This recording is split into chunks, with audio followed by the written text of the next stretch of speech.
Baik, sebelumnya Assalamualaikum warahmatullahi wabarakatuh. Terima kasih atas waktu yang diberikan. Izinkan kami dari kelompok 3 dengan anggota Alia, Versta, Kansa, dan Kristo untuk mempresentasikan hasil diskusi kami terkait dengan responsi praktikum geospasial Artificial Intelligence.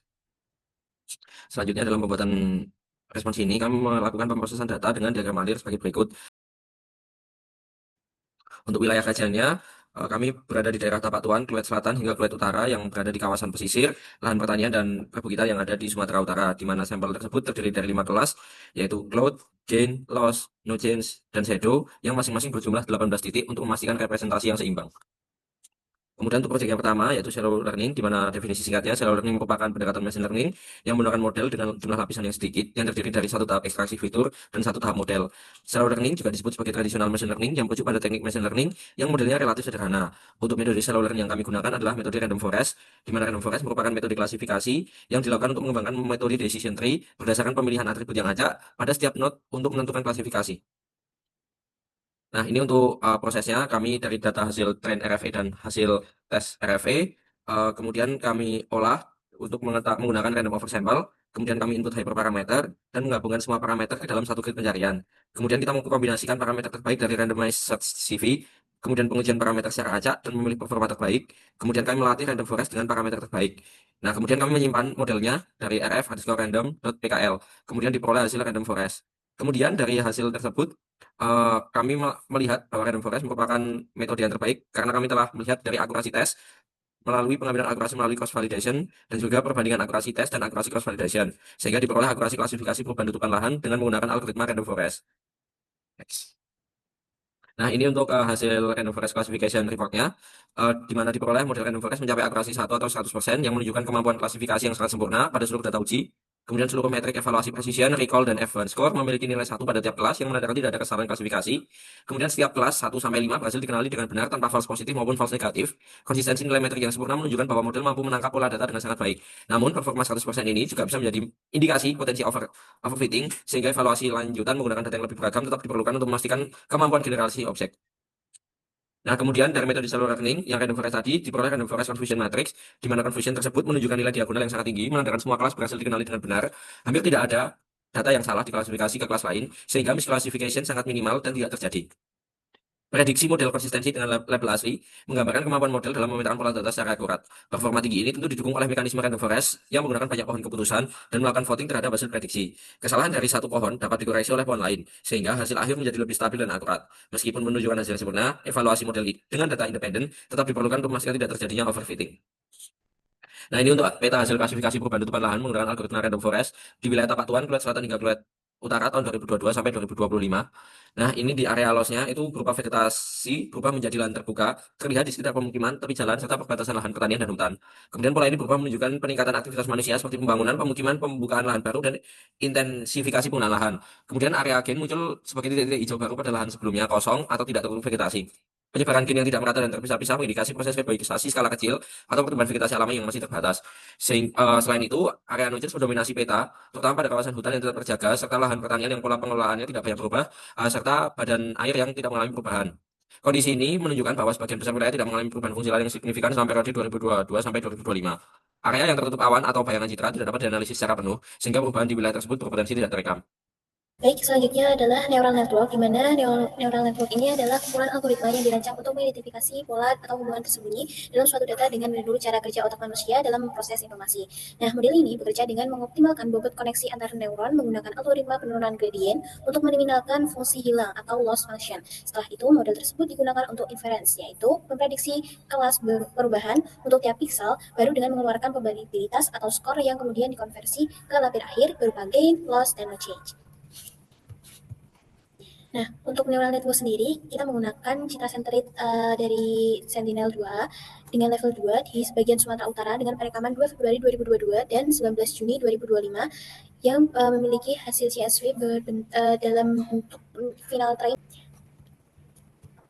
Kemudian, ini terdapat grafik di mana akurasi meningkat stabil dari epoch awal hingga akhir sebagai indikasi proses pelatihan berjalan efektif. Kemudian, akurasi train dan tes saling berdekatan di kisaran 0,97 hingga 0,98 yang menunjukkan generasi model dengan baik. Tidak terdapat gap signifikan antara akurasi train dan tes hingga model tidak mengalami overfitting robust atau model ini termasuk stabil atau robust.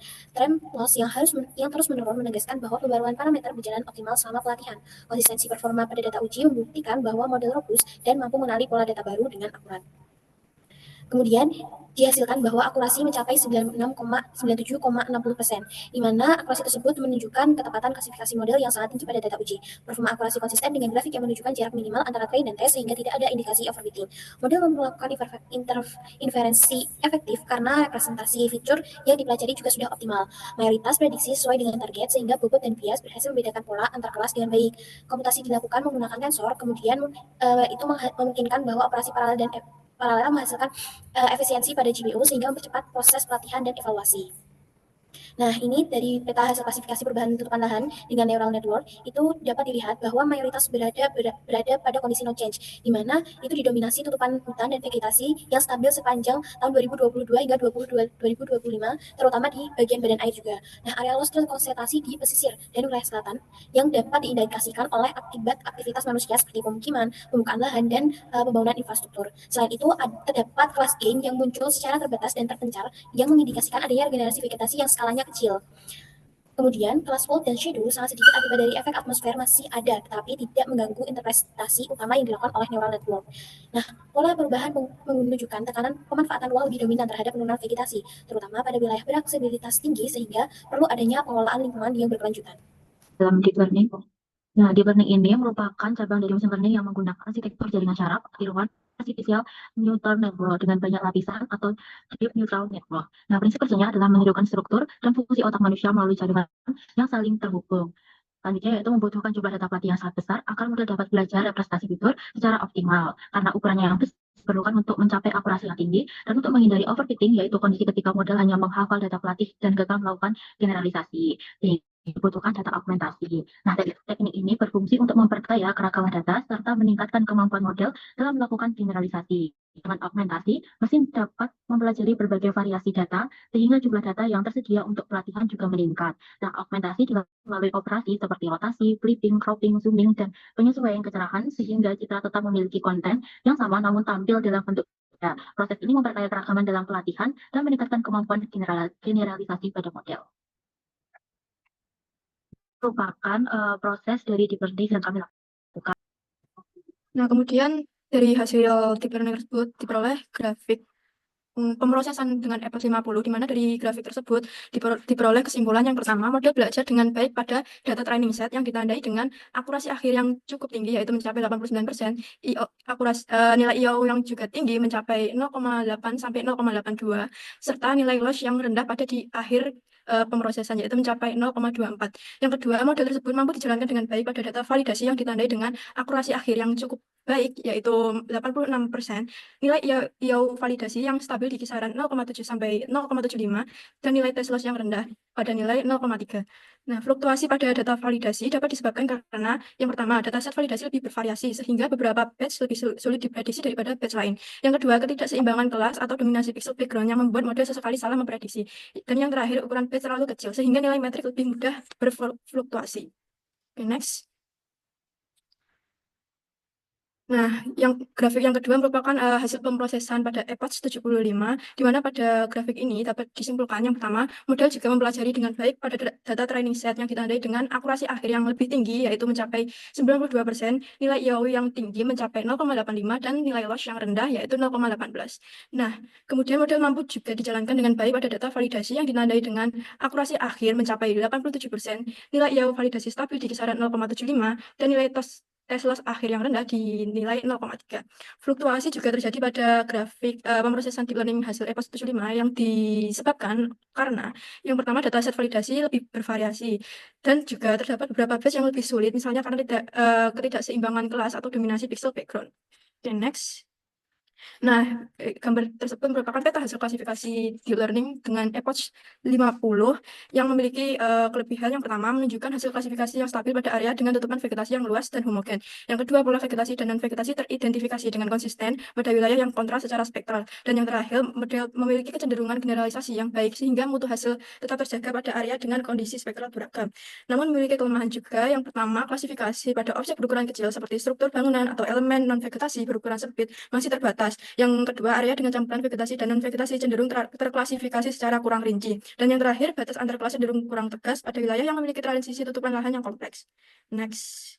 Nah, kemudian juga ada peta hasil klasifikasi vegetasi dan non-vegetasi menggunakan binary unit 75 EPOS di sebagian kota Medan, Sumatera Utara. Nah, dari hasil pemrosesan deep learning diperoleh kelebihan, yaitu yang pertama, memberikan tingkat ketelitian spasial yang lebih tinggi, terutama pada area dengan variasi tutupan lahan yang kompleks. Yang kedua, struktur non-vegetasi termasuk bangunan dan area terbangun lebih mudah dibedakan dari vegetasi. Dan yang ketiga, batas antar kelas lebih jelas pada wilayah transisi menunjukkan peningkatan kemampuan pemisahan kelas.